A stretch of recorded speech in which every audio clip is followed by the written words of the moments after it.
तो ये वज़ीर दाखिला के लिए एक पैगाम आपका। आथू जी नाजरीन, हम मौजूद हैं लाल हवेली में और मेरे साथ इस वक्त पीटीआई के टाइगर, पीटीआई के सीनियर कारकुन यहाँ मेरे साथ मौजूद हैं। क्या पैगाम है जी? शेख साहब को किस चीज़ की सज़ा मिली और आगे ये बताएं कि आगे किस लीडर का नंबर है? बिस्मिल्लाहिर्रहमानिर्रहीम। वो कहते हैं हम आह भी करते हैं तो हो जाते हैं बदनाम, वो कत्ल भी करते हैं तो चर्चा नहीं होता। ये जो दहशतगर्दी है इसके पीछे वर्दी है। मरियम नवाज़ के जलसों में नारे लगे थे। बाजवा साहब कौमी मुजरिम है, ये नवाज शरीफ ने बताया था। हमारी हड्डियों से गोश्त कौन नोच के खा गया, ये ख्वाजा आसिफ ने बताया था। तालिबान ने अमेरिकन फ़ौजियों का क्या हाल किया अफ़गानिस्तान में, ये हमें मौलाना फजलुर रहमान ने बताया था कि हम भी अपनी फ़ौज के साथ ये कर सकते हैं। तो वो बात ये है कि जब हक़ की बात की जाती है, अब इंशाअल्लाह हमारा जो पैगाम है वो हमारी आवाम के लिए, क्योंकि हमने आवाम की ताकत से अबाना है। और इंशाअल्लाह ये जो गैर जमहूरी लोग आके बैठे हुए हैं, इनका दरअसल बात यह है कि इनको गंदी लतें लगी हुई हैं। और अब की नहीं लगी हुई। 1963 Ayub is daddy of Zulfikar Ali Bhutto, Ayub was the daddy of Zulfikar Ali Bhutto and Ziaul Haq was the daddy of रूहानी। प्यो समझो नवाज शरीफ का था 1978 में। तो ये हिस्ट्री वहाँ से चली आ रही है। तो इनको गंदी लतें पड़ी हुई हैं। 40-40, 50-50 साल हो गए इनको इन गरीब बच्चों के हक़ का पैसा खाते हुए। अब ऐसा नहीं चलेगा। अब गरीब के बच्चे को भी समझ आ गई है, गरीब के बुज़ुर्ग को भी समझ आ गई है, गरीब के जवान को भी समझ आ गई है, हमारी माओं को, हमारी बहनों को समझ आ गया। और उसका रिएक्शन रात को ज़मान पार्क में पाकिस्तान तहरीक इंसाफ के खिलाड़ियों ने दिखाया और ऐसा भगाया उनको कि वो दोबारा जुर्रत नहीं कर रहे खान की तरफ आने के लिए। और ये जो हाई कोर्ट बुलाने का जो ड्रामा चल रहा है ना कि हाई कोर्ट आए, ये ड्रामे के पीछे सारी की सारी स्कीम इन्होंने बनाई हुई है कि हाई कोर्ट को पहले हाई अलर्ट करेंगे, रेड अलर्ट करेंगे, वहाँ पर पूरी सिक्योरिटी डिप्लॉय करेंगे और आवाम को फिर सिक्योरिटी एजेंसीज के साथ लड़वाया जाएगा। फिर इमरान खान को गद्दार डिक्लेयर किया जाएगा। फिर इस मुल्क में जो हमेशा जमहूरी लीडर्स के साथ होता रहा है, कभी फांसी पे लटकाया, कभी गोली मारी, कभी बम धमाके में, कभी कहीं, उस तरह करके कोई हादसा करके एक नया हादसा जन्म देगा। वो कहते हैं ना, हालात करते हैं परवरिश बरसों, हादसा यकदम नहीं होता। तो इंशाल्लाह इस दफ़ा हम टिका के खान के साथ खड़े हैं। और शेख रशीद साहब ने जो आज यहाँ पर दबंग तकरीर की है, उनके हौसले भी बुलंद थे। वो लोग जिन्होंने उनको अंदर डाला, वो लोग जो सोच रहे थे कि शेख रशीद दब जाएगा, तो शेख रशीद ने जब हथकड़ी लगा के सिगार मुंह में लगा के हाथ ऊपर किए थे ना, तो वो सिगार का सेक जहाँ जहाँ गया था हमें फील हुआ था कि वहाँ से जो धुएं उठ रहे थे, सिगार यहाँ लगा था, धुएं कहीं और से उठ रहे थे। अच्छा, आप समझते हैं कि जैसे कि आपने कहा कि शेख साहब ने बड़ी दबंग स्पीच की है, तो वजह भी यही बनी कि शेख साहब की ज़ुबान, देखेंगे ज़ुबान है, वो कहते हैं ना, पता नहीं क्या शेर है, मुझे भी याद नहीं आ रहा, लेकिन जो हक़ की बात हो रही है ना, अभी जिस रास्ते पे हम लोग चल पड़े हैं, हम अपना हक़ लेकर और इंशाअल्लाह रावलपिंडी की आवाम शेख रशीद साहब की क़ियादत में अपना हक़ लेना नहीं। और जिस तरह शेख रशीद साहब ने रिस्पॉन्ड किया पुलिस को, जिस तरह रिस्पॉन्ड किया, आप यकीन करें कि जो कारकुन थोड़ा बहुत डरे हुए थे, पहले तो डरे हुए कोई नहीं थे, जो थोड़े बहुत डरे हुए थे उन्होंने भी अपना जज्बा दिखाया और वो लोग बाहर आए। कि शेख रशीद साहब की जो गिरफ़्तारी थी वो हमारे लिए एक समझें कि एनर्जी ड्रिंक की तरह थी। हमारे अंदर इतनी एनर्जी आ गई कि अब हम इन हथकड़ियों से भी नहीं डरते, इंशाल्लाह इन जेलों से भी नहीं डरते। और ये जो 2 नंबर किस्म की पुलिस यहाँ पर बैठी हुई है और हर रोज़ कार्रवाइयाँ कर रही है, नाहक कार्रवाइयाँ कर रही हैं, इसके ख़िलाफ़ हमारी ज़ुबान इंशाल्लाह अब नहीं रुकेगी और हम अपना हक़ लेंगे।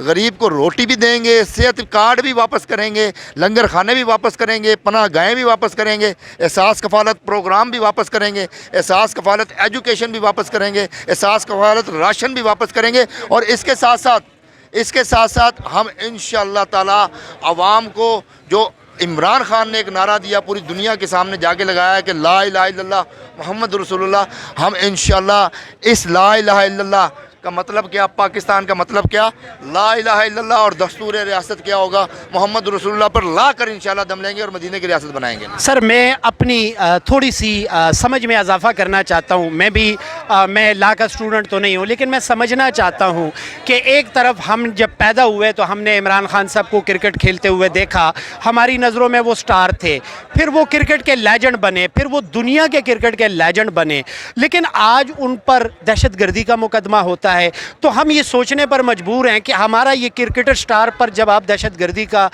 مقدمہ کرتے ہیں پھر ہم جاتے ہیں عدالتوں میں انصاف لینے کے لیے. مجھے یہ بتائیں کیا ایسا کوئی قانون نہیں ہے کہ جج صاحب جو ہیں وہ یہ دیکھیں کہ کیا عمران خان صاحب پر دہشت گردی کا پرچہ بنتا ہے؟ آپ یہ بتائیں غلطی کہاں ہے؟ انصاف کا نظام 130ویں نمبر 130. اچھا ماشاءاللہ ترقی ہو گئی ہے. یہ جو 8-9 مہینے گئے ہیں اس میں 138ویں 39ویں پہ ہم آ گئے ہیں. اور عدالتی نظام تو ہمارا ایسا ہے کہ ذوالفقار علی بھٹو کو پھانسی لگا دیتا ہے. عدالتی نظام ہمارا ایسا ہے کہ ایکس پرائم منسٹر بے نظیر بھٹو جو قتل ہوئی ان کی تحقیقات آج تک مکمل نہیں، اور ان کے جو بزرگ تھے آصف زرداری صاحب اور بلاول بھٹو صاحب جو آج کل منشی بنے پھر رہے ہیں، مجھے یاد ہے وہ تصویر آج بھی، مجھے آج بھی وہ تصویر یاد ہے کہ جب بے نظیر بھٹو اڈیالہ جیل آصف زرداری کو ملنے جا رہی تھی تو بلاول بھٹو نے ان کی انگلی پکڑی ہوئی تھی، اور بلاول بھٹو نے انگلی پکڑ کے وہاں اپنے باپ سے ملاقات کی. پھر مجھے ایک اور تصویر دیکھنے میں آئی کہ میاں شہباز شریف صاحب جو شہباز، میں کہوں گا شہباز نہیں کہوں گا، بوٹ پالش یا چیری بلوسم جس کو ہم کہتے ہیں ڈگی والا وزیر اعظم، وہ جب اپنے ایک بیرونی دورے پہ جا رہے تھے تو مجھے بہت افسوس ہوا، اور بی بی کی تربیت پہ نہیں ہوا، ان کے رزق پہ ہوا، کیونکہ انہوں نے حرام کھایا ہوا ہے بلاول بھٹو صاحب نے. وہ ایک منشی کی طرح شہباز شریف کا بیگ پکڑ کے پیچھے جا رہے تھے. تو یہ لوگ انصاف سے ڈرتے نہیں، کیونکہ عدالتی نظام ہمارا اتنا مؤثر رہا نہیں یا ہونے نہیں دیا. کبھی عدالتوں کے اوپر حملہ ہوئے، کبھی کسی نے کہا اس کے اندر بت پڑے ہوئے ہیں، کبھی کہا کہ ہم آپ کے خاندانوں کو دیکھ لیں گے. تو یہ چیزیں ہوتی رہی ہیں یہاں پر. لیکن اب میرا یہ خیال ہے کہ جو ہماری جتنے بھی لاء کے اسٹوڈنٹس ہیں یا وکیل ہیں یا ججز ہیں یا مجسٹریٹس ہیں جو لاء سے کسی نہ کسی طریقے سے تعلق رکھتے ہیں، وہ اپنے آپ کو آزاد کرانے کی ایک دفعہ پھر تحریک چلائیں، تاکہ اس ملک میں ان لوگوں کو انصاف ملے جو ہمارے پیچھے کھڑے ہوئے ہیں، تاکہ اس ملک میں ان لوگوں کو روزگار ملے جو ہمارے پیچھے کھڑے ہوئے ہیں. صرف عدالتی نظام، میں آپ کو بتاؤں یہ 138ویں نمبر پہ ہیں آپ، اگر عدالتی نظام ہمارا انڈر 10 یا انڈر 20 میں بھی آ جائے تو یہ ملک ترقی کر جائے گا. کیوں کہ یہاں پر جو چوری کرتا ہے نا اس کو سب سے بڑا عہدہ دیا جاتا ہے، جو زیادہ قتل کرتا ہے اس کو وزیر داخلہ بنا دیا جاتا ہے. تو انشاءاللہ ہم لوگ مل کے اس ملک کی عدالتی نظام کی بھی حفاظت کریں گے، ہم لوگ مل کے اس ملک کے اندر قانون کی بالادستی بھی قائم کریں گے، ہم لوگ مل کے اس ملک کے اندر انشاءاللہ جمہوریت لے کے آئیں گے اور عوام کی حکومت بنائیں گے اور عمران خان کی قیادت میں بنائیں گے. اور انشاءاللہ